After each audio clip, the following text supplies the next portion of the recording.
DSP plant चॅनलमध्ये आपले स्वागत आहे. आम्ही आता आलो आहोत गोपुरी आश्रम.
थोडीशी माहिती घ्यायची आहे. मंगेश नेवगे व्यवस्थापन साहेब आहेत ते आपल्याला थोडीशी गोपुरीमध्ये काही फराळ दिवाळीनिमित्त गणपतीला मोदक अशा काही त्यांचे प्रोजेक्ट आहेत ते बनवतात. मग ते काय काय बनवतात, त्याचं स्वरूप काय आहे, त्यांचं भविष्यात पुढे काय प्लॅन आहे, तर ते थोडक्यात आपल्याला माहिती देतील आणि त्यांच्या ज्या काही प्लॅन्स आहेत ते आम्हाला सांगतील. तर सर तुमचं थोडक्यात आम्हाला माहिती द्या. गोपुरी आश्रमाची संकल्पना तशी आहे की शेतीपूरक व्यवसाय आणि ग्रामोद्योग याच्यावरती गोपुरी आश्रम अनेक वर्ष काम करतं. गेली 70 वर्षापासून आप्पासाहेब कोकणची गांधी ज्यांना म्हटलं जातं ते आप्पासाहेब पटवर्धन यांच्या प्रेरणेने आणि यांच्या या आश्रमामध्ये ग्रामोद्योगी म्हणजे इथल्या शेतकऱ्याला त्याच्या शेतीतून बऱ्यापैकी उत्पन्न मिळावं आणि त्याला वाव मिळावा यासाठी ही संस्था काम करते गोपुरी आश्रम. आणि मग आम्ही गेल्या 10 वर्षापासून मोदकाचं काम करतो. गणपतीला अस्सल काजूगऱ्याच्या पावडरपासून मोदक बनवले जातात जे जिभेवर चव रेंगाळणारी असते आणि चव रेंगाळणारी असते म्हणून गोपुरीच्या मोदकाला भरपूर डिमांड आहे. आणि त्याच पद्धतीचं पुढे का असं करू नये असं आमच्या संचालक मंडळांचं आमचे अध्यक्ष डॉक्टर राजेंद्र मुंबळकर असतील, मी असेल, आम्हाला सहकार्य करणारे पत्रकार विजय शेट्टी आहेत आणि मुंबईचे आमचे कलिग जे आहेत ते सतीश नाईक म्हणून प्रख्यात लेखक वगैरे पण आहेत. तर त्यांच्या आम्ही एकत्र बसलो असताना अशा पद्धतीचं आलं की म्हणून आपण हे करत असताना अजून वेगळं काय करता येईल का. ग्रामोद्योग म्हणतो पण पर्यायी फक्त तेवढ्यापुरतं मर्यादित न राहता आता सध्या कोविडचा जो प्रादुर्भाव आणि याच्यामध्ये लोकांची आर्थिक परिस्थिती पण खूप हे झालेली आहे की दिवाळीचे पदार्थ वैयक्तिक घरात करावेत असं काही म्हणजे ते खूप महागाईचे पडतात त्यांना आणि आपल्याला त्याच्यामधनं थोडंसं चीपमध्ये देता येईल का. ग्रामोद्योग म्हणून हे तर दिवाळीच्या फराळाबद्दल सांगतो पण ग्रामोद्योग म्हणून भविष्यात जाऊन इथला जो शेतकरी आहे म्हणजे गोपुरी आश्रमाची संकल्पना जशी होती की जो शेतकरी आहे त्याला पूरक व्यवसाय काहीतरी मिळावा. मग त्याने घेतलेल्या उत्पन्नातून उत्पन्न त्याची विक्रीचं काउंटर किंवा एक हे ठेवता येईल तिथे आणि गोपुरीने त्या माध्यमातून काम सुरू केलं.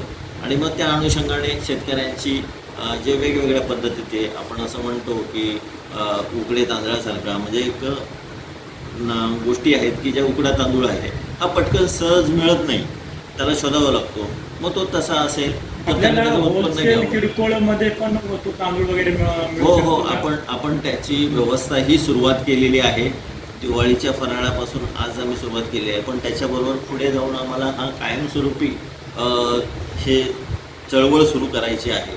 आणि मग ती गोपुरीच्या माध्यमातून आम्ही असं म्हटलं की माय कोकण रोजगार चळवळ हा आमचा उद्देश आहे की जेणेकरून त्या शेतकरी असेल किंवा शेतकऱ्यांची मुलं असतील त्यांनी आपल्या शेतीमध्ये राबावं आणि त्याच्यातून उत्पन्न घेऊन आपण त्यांना वर्षभर उत्पन्नाचं साधन निर्माण करून देता येईल ही संकल्पना. तर आता दिवाळीपासून आपण सुरुवात करूया म्हणून मग दिवाळीचे जे पदार्थ आम्ही सुरू केले तर मग इथल्या स्थानिक ज्या महिला आहेत त्या लोकांना बचत गटाच्या महिला आहेत त्यांना बोलवलं, त्यांच्याशी आम्ही इथंच केलं याच्यावर चर्चा. अस्सल गावठी तुपापासून म्हणजे कोणतंही मार्केटचं तूप न वापरता शेतकऱ्याच्याच गाईच्या दुधापासून अस्सल गावठी तूप, या तुपापासून आम्ही 2 प्रकार बेसनचे लाडू आणि रव्याचे लाडू केले. करजी हा कोकणातला आवडता आहे. सर, मी तुम्हाला एक मध्येच प्रश्न विचारतो की तुम्ही अस्सल तुपापासून बनवलंय. आता प्रोजेक्ट मार्केटमध्ये अशी परिस्थिती आहे की सगळं सांगून आपापला प्रोजेक्ट प्रत्येकजण खपवत असतो. पण या आमच्या आप्पासाहेबांचं एक आपल्याला एक मिळालेलं त्यांची एक कृपा आहे की ते सगळं जे बनतं ते एक चांगल्या प्रकारचं दर्जेदार असतं आणि विश्वासाने आम्ही ऐकलं आहे. आणि तशाच प्रकारे तुमचं ध्येय आहे. तर आम्हाला पण ऐकून एक व्यवस्थित वाटतं आणि माझ्या एक कुठेतरी एक समाधान वाटतं. मग तशाच प्रकारचं तूप आणि तुमचं जर प्रोजेक्ट त्या प्रकारचं तुम्ही वापरत असाल तर तुमच्या त्या सगळ्यात ज्या ज्या काही गोष्टी तुमच्या त्याच्यामध्ये काही स्पेशालिटी वापरता त्याची थोडक्यात माहिती देऊन तुम्ही परत हे शेतकऱ्यासाठी भविष्यात शेतकऱ्यांसाठी मार्गदर्शन जे काही तुम्ही करणार आहात 1-2 शब्दात तुम्ही. त्याच्यामध्ये दिवाळीच्या पदार्थामध्ये जसं आता मी म्हटलं की आम्ही अस्सल गाईच्या तुपापासून जे लाडू जे बनवणार आहोत हे शेतकऱ्याच्याच गाईच्या तुपापासून बनवलेले आहेत. तशाच पद्धतीचं भविष्यात जाऊन उडीद असतील, कुळीद असतील, असे अनेक प्रकारचं जे आहे. पूर्वी आपल्याकडे बारमाही शेती केली जात होती. आता त्याची जी संकल्पना आहे ती कमी झालेली आहे. पण भविष्यात जाऊन म्हणजे हरीक असेल किंवा नाचली असेल ह्याचं पण प्रमाण कमी झालेलं आहे. आणि मग ह्याचं उत्पन्न शेतकऱ्यांनी घ्यावं आणि ते घेऊन त्यांना त्याचा पैसा मिळाला आणि गोपुरीच्या माध्यमातून ते विक्री व्हावं, हा त्याच्या मधला उद्देश आहे. मुंबईसारख्या मालवणी मॉलसारखी एक संकल्पना राबवली गेली आहे आणि त्याने आपल्याला शुअरिटी दिलेली आहे की आपण जो कोकणातला ग्रामीण भागामध्ये पूर्वापार चाललेला जो आहे म्हणजे कडवेवाल असतील, गोडेवाल असतील, चवळी असेल, वेगवेगळ्या प्रकारच्या चवळ्या आहेत, खज्जाव आहे, असे जे आहेत ते शेतकऱ्यांनी आधी घ्यावं उत्पन्न, त्यांचा माल आम्ही घेऊ आणि तो मुंबईसारख्या मार्केटमध्ये आपण तो विक्रीला देऊ. कारण आज शेतकऱ्याला जर तो मार्केटमध्ये लोकल मार्केटला गेला तर त्याला त्याची किंमत मिळत नाही आहे, म्हणजे मेहनत केलेल्याची किंमत मिळत नाही आहे. आणि ती मिळवण्यासाठी आमचा हा प्रयत्न गोपुरी आश्रमाचा राहतो आहे आणि तो आम्ही करण्यासाठी सुरुवातच केलेली आहे. आणि त्याचा पहिला प्रयोग म्हणून दिवाळीचे पदार्थ आणि त्याच्याबरोबर काही पिठं असतील, म्हणजे साधारण घावणे पीठ आहे, जांभळ्या पीठ आहे, अशा पद्धतीचं आम्ही सुरुवात केलेली आहे. आणि शेतकऱ्यांना त्याचा भरघोस फायदा व्हावा हा आमचा म्हणजे जे ग्रामोद्योग जे म्हणतो तो त्या पद्धतीचा फायदा. सर, आता दिवाळीला तुम्ही कुठले कुठले पदार्थ बनवले आहात? आता आम्ही दिवाळीला असे पदार्थ बनवतो आहोत की जे कोकणामध्ये बऱ्यापैकी मागणी असते किंवा डिमांड असते किंवा लोक आज आपल्याला जर समजा मार्केटमध्ये आपल्याला जर आज मला पाहिजे असतील किंवा गिरायकाला पाहिजे असतील, तुमच्या ते संपर्क मोबाईलवरती संपर्क केल्यानंतर आज माणसाला काय मिळू शकते किंवा गिरायकाला काय मिळू शकते? आम्ही त्याच्यामध्ये आता सध्याच्या याच्यामध्ये करंजी आहेत, लाडवाचा मगाशी उल्लेख आलेला आहे ते 2 प्रकारचे लाडू आहेत, शंकरपाळी आहे, चकली आहे, चिवडा आहे. चिवड्याचं पण असं सांगेन की आपल्या गावठी तांदळाच्याच पोह्यापासून बनवलेला चिवडा आपण देतो आहोत. अनारसे आहेत, चवरे आहेत की हा जरा एक वेगळा आयटम आहे चवऱ्याचा आयटम जो आहे. असे आपली चुनकाप आहे कोकणातला फेमस आयटम की चुनकाप, त्या अशा पद्धतीचे 8 ते 10 पदार्थ आपण त्यांना उपलब्ध करून देणार आहोत. आणि ते देत असताना आम्ही याचा एक सेट पण केलेला आहे.